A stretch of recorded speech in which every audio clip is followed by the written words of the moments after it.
Hello भाई लोग, क्या हाल? सबके हाल बढ़िया होंगे। School of magics next part.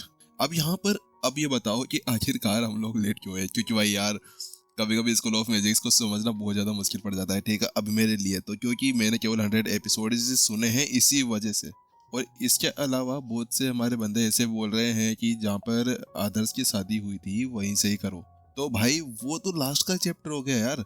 जो पीएफएम वालों ने अच्छा खासा दिमाग लगाकर उन्होंने पूरी स्टोरी का काट दिया और बस लास्ट का चैप्टर सुना दिया।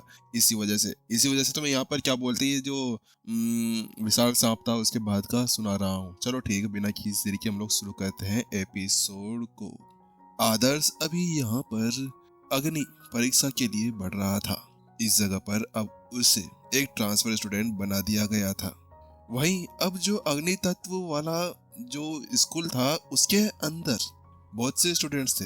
हाँ, माना कि यहाँ पर ये शहर बहुत ज्यादा छोटा था, लेकिन अब जहाँ पर इस खुद ये स्कूल ने बहुत सारे चयंस किए हों और इसी वजह से यहाँ पर इसके अंदर बहुत सारे स्टूडेंट्स को शामिल किया गया था। इस स्कूल के अंदर बहुत सारे अग्नि तत्व से रिलेटेड बहुत सारे स्टूडेंट्स शामिल किए गए थे।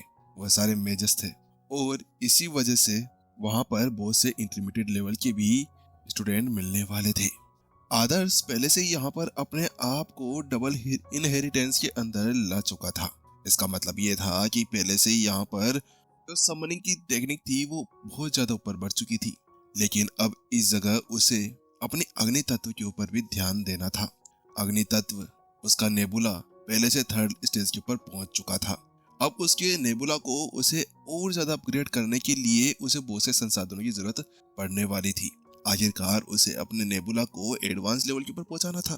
तो इसी वजह से अब जो आदर्श था वो इस अग्नि स्कूल के अंदर जाना चाह रहा था, ताकि अग्नि तत्व स्कूल के अंदर जाकर वो वहां के संसाधनों का यूज कर सके।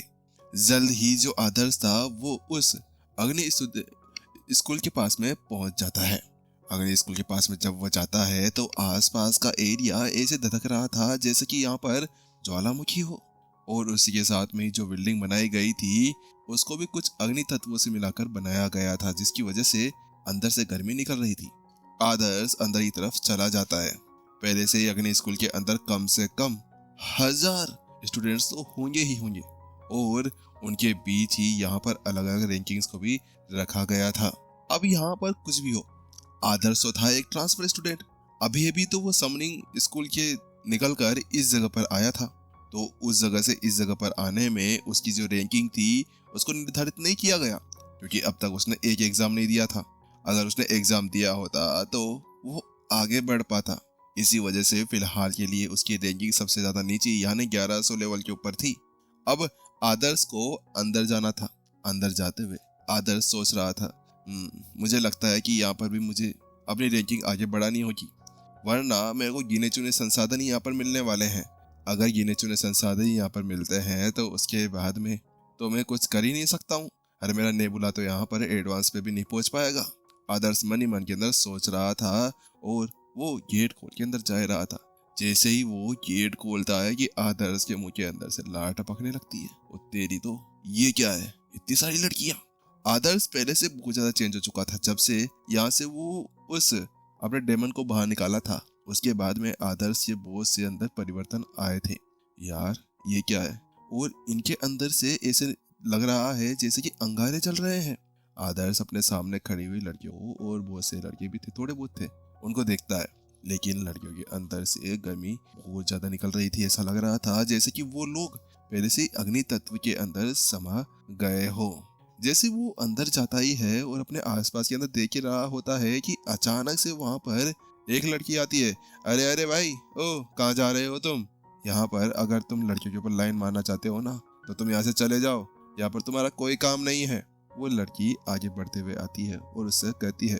लड़की के लाल बाल थे और आंखों के अंदर थोड़े बहुत लाल शाइनिंग दी गई थी। छोटे कपड़े थे और उसके साथ में ही यहाँ पर उसके पूरे कपड़ों को लाल कलर के अंदर बनाया गया था। वो लड़की उससे आगे कहती है, यार तुम लोग ठरकी हो क्या?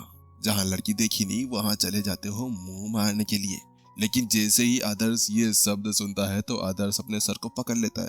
ए भगवान, मैंने क्या कर दिया तुम्हारा? अब अरे मैं तो अभी अभी यहाँ पर पहली बार आया हूँ, पता नहीं इन सभी को हो क्या गया है। पहले जब मैं बाहर था तो उसके साथ में वो कुछ चिलगोरचे आ गए थे, और अब तुम। ऐसा लगता है कि ये आधे 1.5 साल के अंदर ही है ना, सब मेरे को भूल गए हैं। अरे मेरे को आप ठरकी बताने लग गए?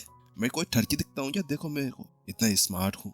आखिरकार ये कैसे हो सकता है कि मैं यहाँ पर लड़कियों को देखने आऊँ? मेरे को तो यहाँ पर अग्नि तत्व स्कूल के अंदर भर्ती लेनी थी। आदर्श अपने आप को कोस रहा था कि क्यों आखिरकार उसको इतना स्मार्ट बनाया गया था कि लड़कियां आगे से लाइन मारने के लिए आ रही थी। तो वहीं वो कहता है, अरे मैं कोई तुम्हारे पर लाइन नहीं मार रहा, अगर तुम मारना चाहो तो तुम मार सकती हो। यहाँ पर आदर्श की बात जैसे ये सुनती है तो उसके साथ में ही, ए तुम ज्यादा स्मार्ट बनने की कोशिश कर रहे हो क्या? उस लड़की का गुस्सा बहुत बुरी तरह से बढ़ गया था। उसके साथ में वो अपने बाह को ऐसे ऊपर करती है, आगे बढ़ने लगती है।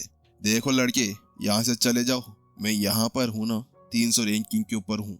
अगर मुझे गुस्सा आया तो तुम्हारे में यहीं पर ही सारे कपड़े जलाकर बाहर फेंक दूंगी तेरे को मैं। यहाँ पर वो लड़की जोरदार अंगारों के अंदर उससे कहती है। इस जगह पर जो लड़की थी जिसका नाम मीरा था, वो यहाँ पर आदर्श से कहती है, लवण्य बहन तुम इसे कुछ क्यों नहीं कहती हो, इसको यहाँ से बाहर भगाओ। उसके बाद में मीरा पीछे पलटती है और एक लड़की से कहती है जो अपनी सीट के ऊपर बैठी हुई थी। इस जगह पर अभी किस लेक्चर की वो तैयारी कर रहे थे, लेकिन वो लड़की कहती है, अरे छोड़ो उसे, तुम्हें क्या लेना देना है उससे? फालतू के लड़कों से तुम्हें पंगा नहीं लेना चाहिए, ये होते ही बेशरम है। वो जो लवण्या थी वो पीछे देखती तक नहीं है और उससे बस ऐसे ही डायरेक्ट मुंह कह देती है।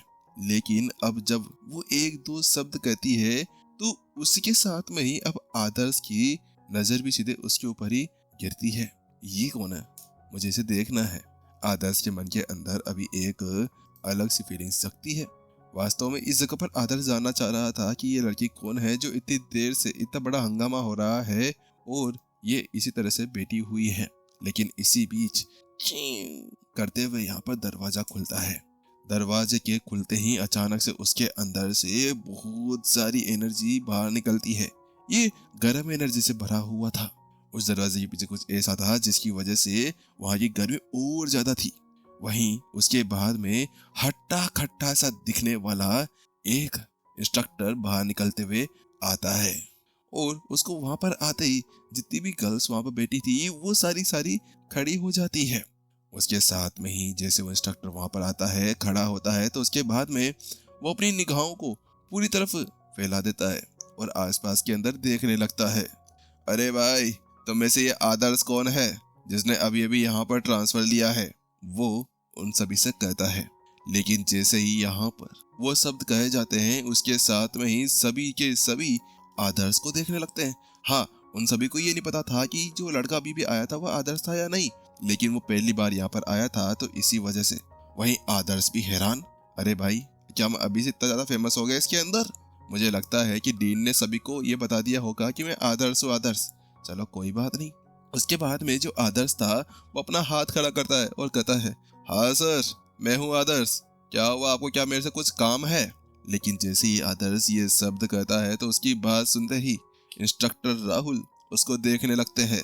ओह, तो तुम नवाब, आखिरकार तुम कहाँ से सबाब बनकर यहाँ पर आ गए हो? अरे तुम्हारी इतनी हिम्मत कैसे हो गई कि यहाँ पर लास्ट के कुछ महीने बचे हैं हाफ सेमेस्टर खत्म होते हुए और तुम यहाँ पर अब आ रहे हो? अरे क्या तुम्हारे बाप दादा ने यहाँ पर इस स्कूल को बनाया था जो जिसकी वजह से तुम यहाँ पर आके घुस गए हो? इस जगह पर इंस्ट्रक्टर का गुस्सा इस तरह से था जैसे कि यहाँ पर कहा जाता है कि आग भाई बहुत ज्यादा भड़कीली होती है, उसी तरह से उसका गुस्सा भी था। इंस्ट्रक्टर को ये गुस्सा आ रहा था कि ये बंदा आखिरकार यहाँ घुस कैसे गया और लास्ट समय के अंदर इसको यहाँ पर ट्रांसफर भी कर दिया गया। वो तो यहाँ पर इंस्ट्रक्टर को इतना ज्यादा गुस्सा आ रहा था कि वो उसी वक्त उसको कैंसिल करना चाह रहा था। लेकिन पता नहीं डीन को ऐसा क्या दिख गया इसमें कि डीन ने खुद सारी कागजी कार्रवाई कर कर इसको यहाँ भेजा था। अब इसी वजह से वो डीन को ये तो कह नहीं सकता था कि आपकी इतनी हिम्मत कैसे हो गई मेरी स्कूल के अंदर दखल अंदाजी करने की।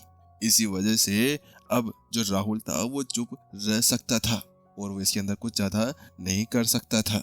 वैसे राहुल को यहाँ पर ये कोई फर्क नहीं पड़ता था कि इसकी पृष्ठभूमि क्या है और क्या नहीं, लेकिन राहुल को ये पता था कि अगर यहाँ पर ये आया है तो कोई कुलीन वर्ग का आसपास का कोई होगा। इसी वजह से अब राहुल ज़्यादा कुछ नहीं कहता और एपिसोड यहीं ख़त्म हो जाता है। चलो मिलते हैं नेक्स्ट एपिसोड के अंदर। मैं अपना थोड़ा बहुत सुधारूंगा, ठीक है, धीरे धीरे रीडिंग। इसके अलावा कैसा लगा एक्सप्लेनेशन ज़रूर बता देना कमेंट्स के अंदर, क्योंकि ये बताओगे ना उसके बाद में भी यार एपिसोड्स आया करेंगे। क्योंकि यार अगर तुम ऐसा करा करोगे ना तो भाई मन नहीं होगा डालने वालने का एपिसोड। इसी वजह से बोलता हूँ कि भाई बता दिया करो नीचे कमेंट्स के अंदर। चलो फिर मिलते हैं जल्द ही नेक्स्ट एपिसोड के अंदर। जब तक के लिए टाटा बाय बाय सायोनारा।